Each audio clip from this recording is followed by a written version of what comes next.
नमस्कार। साहित्य तक के बुक कैफ़े के एक दिन एक किताब में मैं जयप्रकाश पांडे आपका स्वागत करता हूं और आज मैं पंकज सुबीर के नए कहानी संग्रह जोया देसाई कॉटेज के साथ उपस्थित हूं। पंकज सुबीर जाने माने कथाकार हैं, उपन्यासकार हैं, कवि हैं, संपादक हैं और सबसे बढ़कर एक बेहतर इंसान है। इसीलिए उनकी कहानियों में, उनके उपन्यासों में, उनके गज़लों में, उनकी कविताओं में एक अलग तरह का अ, तंज़, भाषा की समृद्धि दिखाई देती है। उनका जो उपन्यास है वो शहर तो नहीं, अकाल में उत्सव, जिन्हें जुर्म इश्क पे नाज़ था, रुदादे सफ़र, 4 उपन्यास प्रकाशित हो चुके हैं। कहानी संग्रह ईस्ट इंडिया कंपनी, महुआ घटवारिन और अन्य कहानियाँ, कसाब.गांधी@यरवदा.in, चौपड़ की चुड़ैलें, होली, प्रेम, रिश्ते, हमेशा देर करता हूँ मैं, ये कहानी संग्रह है। गज़ल संग्रह यही तो इश्क है, व्यंग्य संग्रह बुद्धिजीवी सम्मेलन, ये आ चुका है। नई सदी की का कथा समय, विमर्श नक्काशीदार कैबिनेट, 12 चर्चित कहानियाँ, विमर्श दृष्टि, सुधाम ढिंगरा का साहित्य, ये सब संपादित पुस्तकें हैं, बहुत सारे सम्मान पा चुके हैं।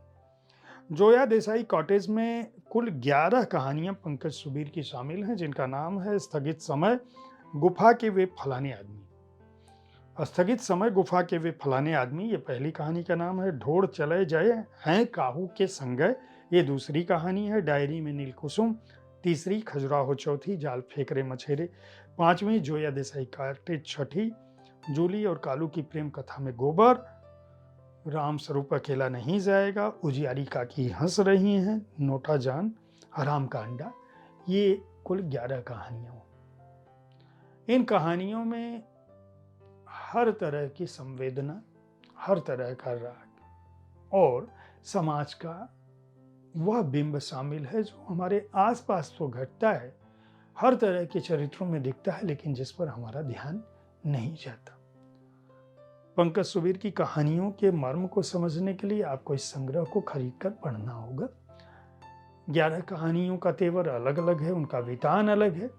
मैं एक दो कहानियों का संक्षेप में आपको बताऊंगा, सुनाऊंगा, इसलिए ताकि आपको समझ में आ सके कि इन कहानियों का विन्यास फलक किस तरह का है और क्यों आपको इस संग्रह को खरीद कर पढ़ना चाहिए। मैं जोया देसाई कॉटेज की ही बात करूंगा, जिस कहानी पर इस संग्रह का नाम है। शिरीष नामक एक लड़का है जो मांडवगढ़ में बाज बहादुर द्वारा बनाए गए जो जहाज महल के गुंबद हैं उनको देखता रहता है। वहाँ गया है, घूमता रहता है और कई चित्र खींचता है, खंडहरों को देखता है लगातार और उदास हो जाता है। वह मांडवगढ़ में तस्वीरें लेने आया था, जिसको मांडव और मांडू भी कहते हैं। वो मांडू में घूमते घूमते मध्य प्रदेश टूरिज्म के लिए स्मारिका की तलाश में आया है।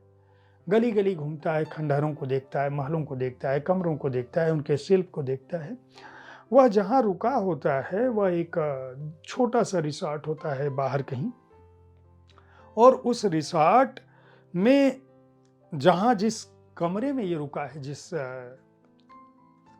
केबिन में, वह कॉटेज जहाँ है उस कॉटेज का नाम है जोया देसाई कॉटेज। वहीं पर एक रेस्टोरेंट भी है और उसका अलग अलग कॉटेज भी हैं, छोटा सा रिसॉर्ट।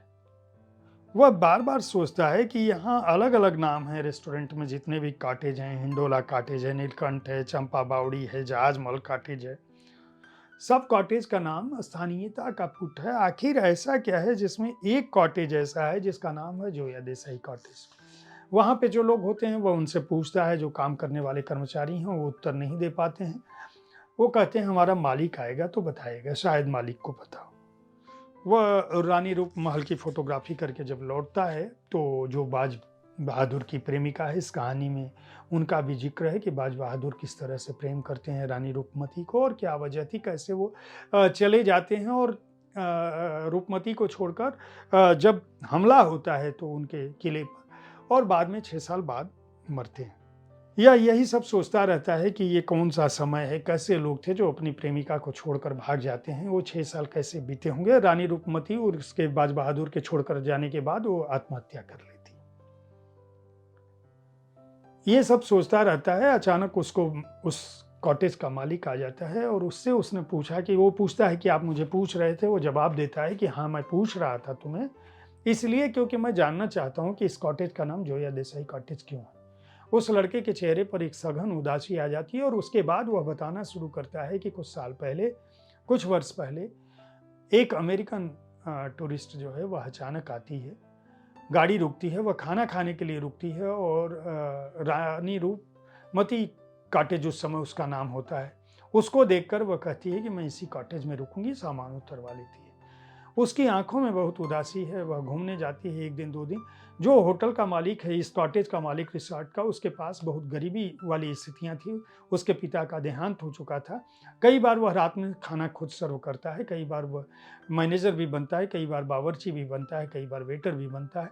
वह खाना लेके जाता है, वह पूछती है कि इसका नाम रूपमती के बारे में बताओ। वह कुछ बातें बताता है।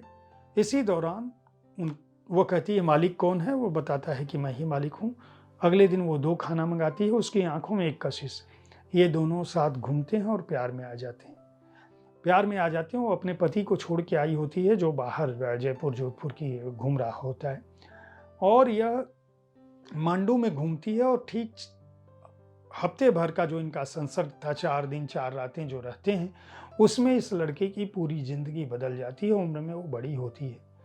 जाते समय वो कहती है कि ये मेरा एक कॉन्टैक्ट है, इंडिया का नंबर है और उससे डिटेल्स लेती है, कहती है कि जो पेमेंट है मेरे पास पैसा नहीं है, मैं बाद में भेज दूँ।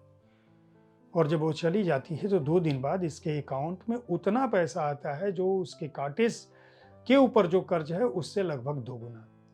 और एक संदेश आता है कि ये मेरा इंडिया का नंबर है, आज मैं अमेरिका जा रही हूँ, अमेरिका का नंबर नहीं दे रही हूँ, तुमसे कोई संपर्क नहीं होगा, इससे कॉटेज को बड़ा करा लेना, रेस्टोरेंट के सारे कर्जे उतार देना, अपनी जिम्मेदारियों का ध्यान रखना और तुम मेरे बाज बहादुर हो। और कह के चली जाती है। वह लड़का बताता है कि साल भर बाद इसको सूचना मिलती है, मोबाइल पर अमेरिका से एक संदेश आता है कि वह लड़की, उसका नाम यह था, उसका देहांत हो गया, उसको कैंसर था। जब वह भारत आ रही थी, कैंसर के किसी स्टेज में थी, वह भारत आती है घूमने, उसको जन्म के साथ ही रूपमती और बाज बहादुर की कहानी अट्रैक्ट कर रही होती है। वह अपनी सहेली को कहती है, जो मैसेज है वह सहेली की ओर से है कि उसने कहा था कि वो तुम्हारे बारे में मुझे सब कुछ बता चुकी है कि तुम उसके बाज बहादुर, और उसे इस बात की खुशी है कि तुमने उसको जो मांडव की यात्रा में जो समय दिया था, वह उससे उसका आखिरी समय जो है वह उदासी की जगह खुशी में बीता। वह उन यादों के साथ गई है, वो धन्यवाद देती है, ये संदेश। उसी के बाद उसने उसका नाम बदलकर जोया देसाई कॉटेज रखा है। इसी तेवर की कहानियाँ, नोटा जान भी कहानी ऐसी ही है। इसमें जो है एक लड़का है जो किन्नर बना दिया गया होता है या पैदाइशी जिसके अंदर लड़की के गुण होते हैं। वह लड़का जो है किस तरह से पार्षद बनता है, किस तरह से गुरु के पास जाता है, किस तरह से उस मांग के, मतलब किन्नर का काम करते हुए, जिसको हम हिजड़ा कहते हैं, जिनको नाचना गाना बजाना कहते हैं, वह ब्राह्मण कुल में पैदा हुआ, उसका परिवार उसे त्याग देता है, लेकिन वह भाग कर भी अपनी बहनों की शादी के लिए, अपने परिवार के लिए लगातार पैसा भेजता है।